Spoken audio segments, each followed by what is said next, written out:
बहुत समय पहले एक छोटा सा राज्य था जहां लोगों का जीवन सुखी और शांतिपूर्ण था। लेकिन राज्य के किनारे पर एक परित्यक्त किला था जो रात में एक अजीब रोशनी से चमकता था। लोग कहते थे कि यह किला शापित है और इसमें एक बार प्रवेश करने के बाद कोई वापस नहीं आता।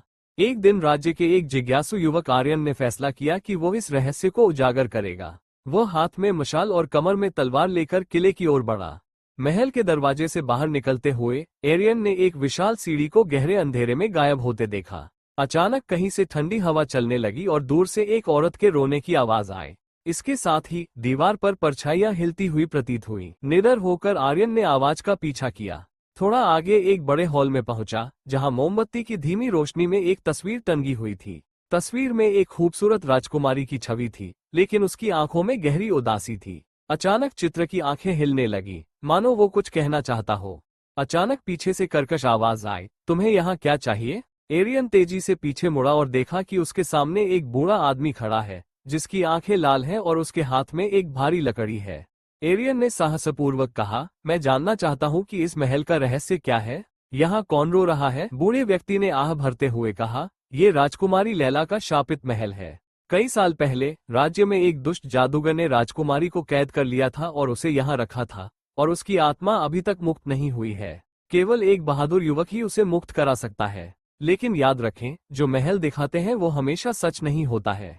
आर्यन दृढ़ था। बूढ़े व्यक्ति ने उससे कहा कि राजकुमारी को मुक्त कराने के लिए उसे महल की भूमिगत जेल में जाना होगा, जिसकी रक्षा एक भयानक राक्षस करता है।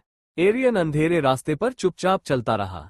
थोड़ी देर बाद वो एक विशाल दरवाजे पर आया। अचानक दरवाजे के सामने तेज आवाज के साथ कोई चीज हिली। वो राक्षस। लेकिन राक्षस न केवल विशाल था, उसका शरीर एक अदृश्य छाया की तरह था और उसकी एक आंख से आग की लपटें निकल रही थीं। राक्षस की दहाड़ से पूरा महल हिल गया, लेकिन आर्यन ने तुरंत अपनी तलवार खींच ली और लड़ना शुरू कर दिया। भीषण युद्ध के बाद उसने राक्षस की छाती के ठीक बीच में प्रहार किया, लेकिन राक्षस गायब हो गया और उसने फिर से पीछे से हमला किया। लेकिन एरियन ने खुद को मूर्ख नहीं बनने दिया। उसने धैर्यपूर्वक राक्षस की छाया के स्रोत की खोज की। अंत में एक काला रत्न पाया जाता है जो राक्षस की शक्ति का स्रोत है। उसने तुरंत मणि को कुचल दिया और राक्षस राख में बदल गया। दरवाजा खुल गया। अंदर घुसकर उसने राजकुमारी लैला को सोने के पिंजरे में कैद देखा।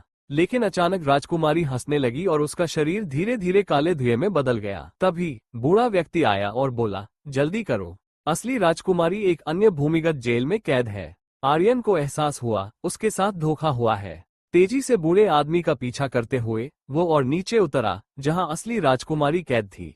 आखिरकार उन्होंने असली लैला को आजाद कर दिया और किले से बाहर आ गए। तुरंत पूरा